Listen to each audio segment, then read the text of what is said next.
बड़ी मुख्तसर गुफ्तगू करना चाहता हूँ। एक बड़ी ब्रेकिंग न्यूज़ जो यकीनन ऑलरेडी आप लोगों के पास है, क्योंकि पिछले 2 दिनों से बड़ी शद-ओ-मत के साथ ये ब्रेकिंग न्यूज़ पूरी सोशल मीडिया, प्रिंट मीडिया और मेन स्ट्रीम मीडिया पर वायरल है।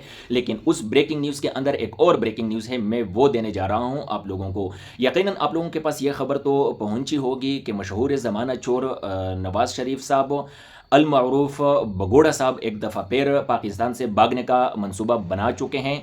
मैं अपनी आवाज़ को बाअसर लोगों तक पहुंचाना चाहता हूं कि खुदारा इस दफ़ा ये बगोड़ा साहब वतन से भागने ना पाएँ, सुप्रीम कोर्ट में रिट दायर कर दे, क्योंकि इसने मजाक बनाया हुआ है। आ जाता है पाकिस्तान को अंधेरों में धकेल देता है, फिर बगोड़ा बन जाता है, फिर आ जाता है पाकिस्तान को अंधेरों में धकेल देता है, फिर मुल्क से बाहर प्लेटलेट्स कम होने का बहाना बनाकर भाग जाता है 2 हफ्तों का कहकर, फिर 2 साल तक गायब हो जाता है, फिर ठीक नहीं होता। इस मरीज को इस दफ़ा हमने उन्हीं अस्पतालों में इलाज करवाना है जिन अस्पतालों का नाम ये लेकर जलसों में गुलाम पटवारियों से ये वोट लेता है। बहरहाल ये खबर पहुंचानी थी, और साथ साथ ये बताता चलूं कि ये भागना क्यों चाहता है, और कुछ लोग इसको भागने भी नहीं दे रहे हैं। इस पर बात करते हैं। भागना ये 2 वजूहात की बुनियाद पर चाहता है।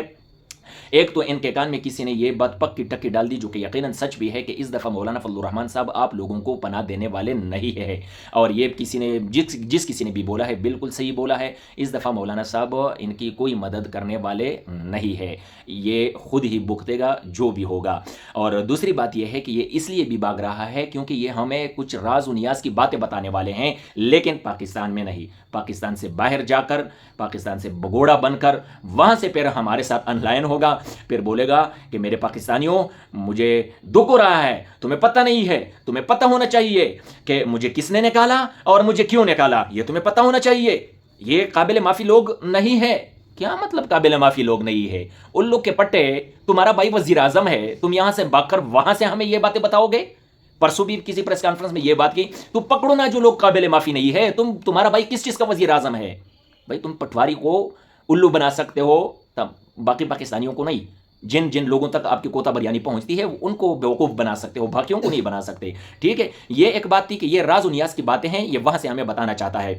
और कुछ लोग इनको भागने नहीं दे रहे हैं क्योंकि इनको पता है कि ये वहां पर भागेगा तो वहां से ऑनलाइन होकर बोलेगा या वीडियो बनाकर अपलोड करेगा कि मुझे तो जनरल बाजवा ने निकाला था, जनरल फैज ने निकाला था, तो ये है तो वो है, पाक फौज ने तो ये किया वो किया। ठीक है, तो ये लोग भी इनको भागने नहीं दे रहे। वैसे मुझे तसल्ली है कि ये भागने नहीं देंगे, और ये पाकिस्तान की धरती पर खड़े होकर ये बात नहीं कह सकता, क्योंकि उसके लिए मौलाना फजलुर रहमान साहब जैसा जिगर चाहिए होता है, मौलाना फजलुर रहमान साहब जैसा पाक साफ दमन चाहिए होता है, पाक साफ माजी और हाल चाहिए होता है, ऐसा निडर और बेबाक लीडरशिप चाहिए होता है इस तरह के बोलने के लिए।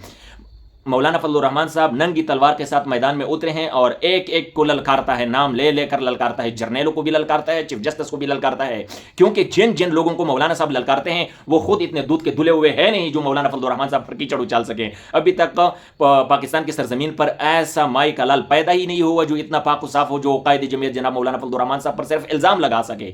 मेरा कायद अल्हम्दुलिल्लाह ऐसा पाक साफ निडर और बेबाक है, उसके लिए कायद जमीयत जैसा जिगरा चाहिए होता है। और इस बगोड़े साहब को पता है कि इधर मैं एक लफ्ज़ बोलूँगा तो हफ्ता पहले जो चोरी के, डकैती के, करप्शन के केसेस थे जो डिटोल से साफ कराए गए थे, उनको अभी तक तो दोबारा जंग लग चुका होगा। मैंने अगर एक लफ्ज़ यहाँ पर बोल दिया तो वो सब जो है ना रिएक्टिवेट हो जाएंगे और अगले रोज़ मैं अडियाला में होऊंगा या अटक में होऊंगा। इनकी इतनी हिम्मत नहीं, और इनको यही भी पता है कि इनके तो वर्कर भी नहीं है। इनके वर्कर तो न इनका इस्तेकबाल करते थे और ना अडियाला जेल से इनको रिसीव कर रहे थे, ना अडियाला जेल में इनकी मुलाकातों के लिए जा रहे थे। इनको अपने वर्कर का भी बड़ी अच्छी तरह पता है। बहरहाल ये खबरें देनी थी, ठीक है, कुछ लोगों को दे रहा हूँ जो बासर लोग हैं कि भाई सुप्रीम कोर्ट में रीट दायर कर दी। इस बगोड़े को इस दफ़ा भागने नहीं देना, इसने मजाक बनाया हुआ है पाकिस्तान के साथ। मुझे इजाज़त दीजिए, वसलाम। अगर मेरी ये बातें आप लोगों को पसंद आ जाएँ तो शेयर लाजमी कीजिएगा, और इन बातों से मैं कुछ लोगों को भी जलाना चाहता हूँ।